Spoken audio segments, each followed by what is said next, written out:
मुंबईच्या इंदू मिल या ठिकाणी तयार होत असलेल्या डॉक्टर बाबासाहेब आंबेडकर यांच्या 350 फूट उंच पुतळ्याचा पहिला भाग हा मुंबईमध्ये दाखल झालेला आहे आणि TV9 मराठीच्या माध्यमातून एक्सक्लुझिव्ह अशी जी चित्र आहेत ती आपण पाहणार आहोत, जे व्हिज्युअल्स आहेत ते पाहणार आहोत। आणि नोएडाहून थेट हा ट्रक जो आहे तो आता मुंबईत दाखल झालेला आहे। भारतरत्न डॉक्टर बाबासाहेब आंबेडकर यांचे इंदू मिल दादर मुंबई येथील आंतरराष्ट्रीय दर्जाचं भव्य स्मारक अशा आशयाचा एक बॅनर या ठिकाणी लागला आणि पहिली झलक आपण पाहतोय डॉक्टर बाबासाहेब आंबेडकर यांच्या बुटाचा जो भाग आहे तो या ठिकाणी दाखल झालेला आहे।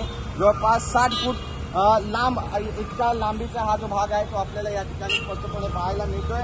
ठिकठिकाणी याचं स्वागत केलं जातं, फुलं वाहून याला अभिवादन केलं जातंय आणि आपण पाहतोय की मुलुंड चेकनाक्यावरून हा जो भाग आहे तो या ठिकाणी पोहोचलेला आहे। ब्रॉन्झचा हा सगळा पुतळा असणार आहे। 350 फूट उंचीचा हा जो पुतळा आहे तो या ठिकाणी तयार केला जातो आणि सगळ्यात महत्वाचं म्हणजे आता मुंबईमध्ये याचा पहिला जो भाग आहे तो दाखल झालेला आहे आणि इतर जे भाग आहेत ते सुद्धा या ठिकाणी दाखल होत आहेत आणि हळूहळू करून हे सगळे जे भाग आहेत ते जोडले जाणार आहेत। आणि आपण पाहतोय की या ठिकाणी हा ट्रक जो आहे पहिला ट्रक या ठिकाणी पोहोचलेला आहे। याच्या दुसरी जी बाजू आहे ती सुद्धा आपण या ठिकाणी पाहतोय कशा पद्धतीची आहे आणि ठिकठिकाणी वेल्डिंग करून हे जे छोटे भाग आहेत ते जोडले जाणार आहेत। ब्रॉन्झचा हा सगळा जो पुतळा आहे तो तयार केला जाणार आहे आणि नोएडाला हा संपूर्ण पुतळ्याचा जो भाग आहे तो तयार केला जातोय आणि मूर्तिकार राम सुतार हे खरं तर ही जी मूर्ती आहे ती या ठिकाणी तयार करतायत आणि ही मूर्ती तयार होण्यासाठी आणखी 1.5 वर्षाचा जो कालावधी आहे तो सुद्धा लागणार आहे। पण पहिली जी झलक आहे डॉक्टर बाबासाहेब आंबेडकर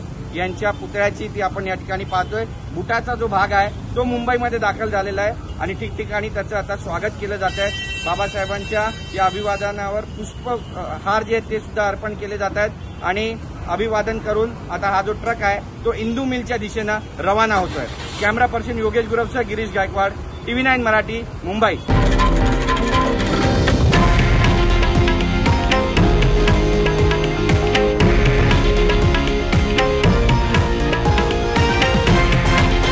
हे आहे देशातील नंबर 1 न्यूज नेटवर्क आणि आपण पाहत आहात TV9 मराठी, एकमेव।